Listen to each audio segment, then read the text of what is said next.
क्या भारत के महान खिलाड़ी किंग कोहली ईपीडीएस से पीड़ित हो गए हैं? ये ईपीडीएस है क्या, इसके लक्षण क्या हैं, ये क्यों होते हैं और विराट कोहली से पहले ईपीडीएस किन दो महान खिलाड़ियों को हो चुका है, आज इस पर चर्चा करूंगा। नमस्कार, आप देख रहे हैं न्यूज बाइस्कोप और मैं हूं राकेश रंजन। एक लेख जो कि बहुत ज्यादा अभी प्रसारित हो रहा है वो ये कि क्या भारत के महान खिलाड़ी विराट कोहली, जिन्हें हम किंग कोहली के नाम से जाने जाते हैं, क्या उन्हें ईपीडीएस हो गया है? और ये ईपीडीएस एक्चुअली है क्या, ये क्या होता है जो कि विराट कोहली से पहले दो खिलाड़ियों को हो चुका है और ये क्यों होता है, इसके लक्षण क्या हैं? अगर आप ये जानना चाहते हैं तो आपको बता दूं कि ईपीडीएस का मतलब है एलिट परफॉर्मेंस डिक्लाइन सिंड्रोम। तो डरने की कोई बात नहीं है, ये कोई बीमारी नहीं है, लेकिन ये खिलाड़ियों के प्रदर्शन में जो गिरावट आती है उससे जुड़ा हुआ है एलिट परफॉर्मेंस डिक्लाइन सिंड्रोम। तो अब ईपीडीएस क्या होता है, इसका फुल फॉर्म तो आपने जान लिया। अब इसमें होता क्या है, तो देखिए, जब कोई बड़ा खिलाड़ी, ये आम खिलाड़ियों की बात नहीं है, यह है कि जब कोई बड़ा खिलाड़ी अपने लेवल के अनुसार प्रदर्शन नहीं कर पाता, तब हम कहते हैं कि वो ईपीडीएस से पीड़ित है या वो ईपीडीएस का शिकार हो गया है। और इसकी वजह यह है कि वो बड़ा खिलाड़ी अपने पहले के प्रदर्शन की तरह जो है फिर प्रदर्शन नहीं कर पा रहा है।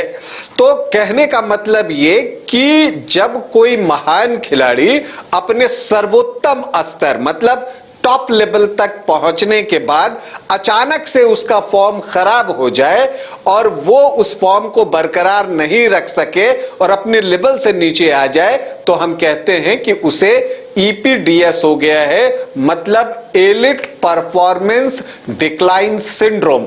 तो यहां एलिट का मतलब ही है कि हम बड़े खिलाड़ियों की बात कर रहे हैं। अब ये होता क्यों है, तो देखिए, इसके होने की वजह कि अगर हम बात करें तो ये हो सकता है कि जब खिलाड़ी मानसिक या शारीरिक रूप से जो है थक जाता है तब ऐसा होता है।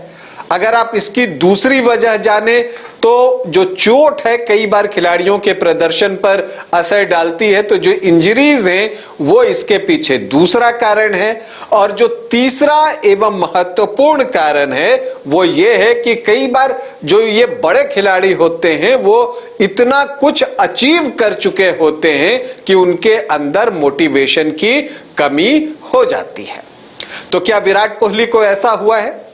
अब ये हुआ है या नहीं हुआ है ये तो बात की बात है, लेकिन ग्रेग चैपल, जो कि ऑस्ट्रेलिया के पूर्व खिलाड़ी हैं और एक समय भारतीय टीम के कोच भी रह चुके हैं और सौरव गांगुली के साथ उनका रिश्ता जग जाहिर है, गुरु ग्रेग के बारे में सभी जानते हैं। तो गुरु ग्रेग ने ही ये बातें, जो ऑस्ट्रेलिया की एक अखबार है सिडनी मॉर्निंग हेराल्ड, उसमें एक कॉलम जो वो लिखते हैं, इसमें उन्होंने ये बात लिखी है कि विराट कोहली जो हैं वो एलिट परफॉर्मेंस डिक्लाइन सिंड्रोम से ग्रसित हो गए हैं।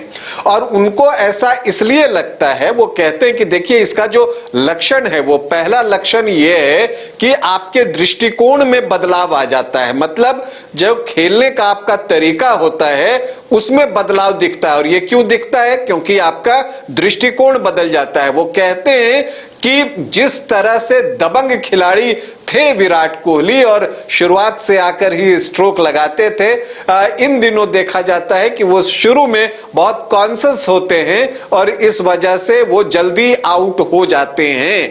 तो ये वजह उन्होंने बताई कि विराट कोहली जो है कैसे जो है आपको ईपीडीएस के शिकार हो गए हैं। और फिर आगे वो बताते हैं कि देखिए, ये इसके लिए जरूरी है कि आप अपने दृष्टिकोण में बदलाव न करें। और उन्होंने कहा कि ऐसा नहीं है कि विराट कोहली जो है अकेले ऐसे खिलाड़ी हैं जो ईपीडीएस के शिकार हुए हैं। उन्होंने सचिन तेंदुलकर और रिकी पोंटिंग जैसे दो महान खिलाड़ियों की चर्चा की है। उन्होंने कहा कि ये दोनों भी ईपीडीएस से पीड़ित हुए थे और उन्हें भी ये ईपीडीएस मतलब कि एलिट परफॉर्मेंस डिक्लाइन सिंड्रोम हुआ था और उनके साथ भी ऐसी चीजें देखने को मिली थी। तो ये बातें ग्रेग चैपल जो है वो कहते हुए दिखते हैं और उन्होंने कहा कि देखिए ये जरूरी है कि जो खिलाड़ियों के दृष्टिकोण में जो बदलाव हो रहा है वो नहीं होना चाहिए। तो ये बातें जो है आपको ग्रेग चैपल ने सिडनी मॉर्निंग हेराल्ड में लिखी हैं अपने कॉलम में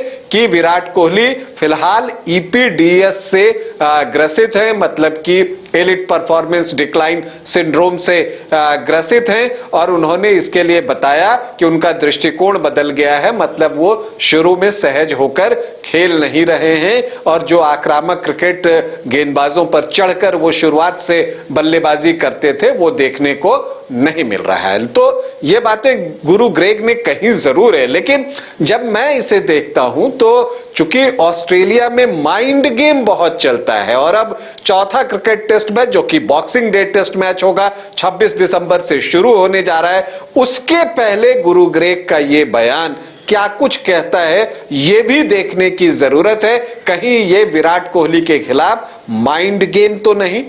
क्योंकि देखिए ऑस्ट्रेलिया में एक चीज जो हमने अब तक देखी है इस सीरीज में, उसमें किसी भी बल्लेबाज को हम बहुत सहज होकर खेलते हुए नहीं देख रहे हैं। अगर भारत से बात कीजिए तो केएल राहुल अब तक के बेस्ट बैटर दिख रहे हैं, तो ऑस्ट्रेलिया की तरफ से ट्रेविस हेड, इसके अलावा कोई भी खिलाड़ी दोनों टीम से बहुत सहज होकर बल्लेबाजी नहीं कर पा रहा है। अब ऐसे में यह बात सही है कि जो विराट कोहली का रिसेंट परफॉर्मेंस है वो बेहतर नहीं रहा है। अगर आप देखें तो इस सीरीज में जो 5 पारियां उन्होंने खेली हैं उसमें 126 रन बनाए हैं, जिसमें कि एक शतक ही है, तो बाकी की 4 पारियों में जो है उनका प्रदर्शन बेहतर नहीं रहा है। और अगर आप 2020 से देखें तो 2020 से 2024 तक जो है उन्होंने सिर्फ 3 टेस्ट सेंचुरी लगाई है और उनका एवरेज जो है वो 31.5 के आसपास का है और इस दौरान उन्होंने 2000 से कम रन बनाए हैं। तो ये बात तो है कि उनकी लय बिगड़ी है, लेकिन ये जो आपको ग्रेग चैपल कह रहे हैं कि वो 25-30 रन बना लेते हैं तब वो सहज हो जाते हैं, और इसके अलावा जब वो ये कहते हैं कि वो शुरू में बहुत जो है नेचुरल गेम नहीं खेल रहे हैं, चढ़कर बल्लेबाजी नहीं कर रहे हैं, तो एक बात मुझे लगता है कि ऑस्ट्रेलियन पिचेस पर अगर आप शुरुआत से चढ़कर बल्लेबाजी करने की कोशिश करते हैं, खास करके जबकि आपके 2 विकेट पहले 5-10 ओवर में गिर गए हो, तो आपके आउट होने की संभावना बढ़ जाती है। तो कहीं गुरु ग्रेग विराट के मन में यह तो नहीं डालना चाहते कि आप जाएं और शुरू से स्ट्रोक खेलें तो वहां पर उनके आउट होने की संभावना बढ़ जाएगी, बल्कि मुझे लगता है 25-30 रन से ज्यादा जरूरी यह है कि विराट कोहली 10-15 ओवर तक खड़े रहें, क्योंकि कोकोबुरा बॉल में अगर एक बार 30 ओवर का खेल निकल जाता है तो फिर बल्लेबाजी आसान हो जाती है। वैसे भी चौथा क्रिकेट टेस्ट मैच मेलबर्न में है, यहां पर अगर आप कहें तो विराट कोहली को अपनी T20 वर्ल्ड कप वाली पारी याद होगी जब उन्होंने एक हेरोइक इनिंग खेली थी और पाकिस्तान को शिकस्त दी थी उस T20 वर्ल्ड कप के मुकाबले में। तो हम उम्मीद करते हैं कि एक उसी तरह का प्रदर्शन विराट कोहली से हमें चौथे क्रिकेट टेस्ट मैच में जो कि मेलबर्न में होगा वो देखने को मिलेगा। तो फिलहाल जो बातें ग्रेग चैपल ने कही हैं कि Virat Kohli elite performance decline syndrome से ग्रसित हो गए हैं, उसमें कितनी सच्चाई है ये आने वाला वक्त बताएगा, लेकिन ग्रेग की बातों में एकदम ये जरूर दिखता है कि हाल के दिनों में या हाल के वर्षों में विराट के प्रदर्शन में गिरावट तो आई है।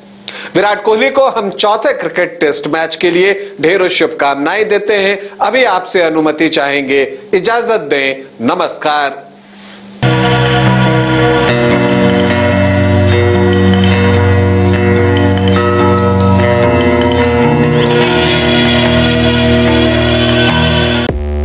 पांच राज्य, 61 शहर, 150 प्रोजेक्ट और एक वास्तु विहार।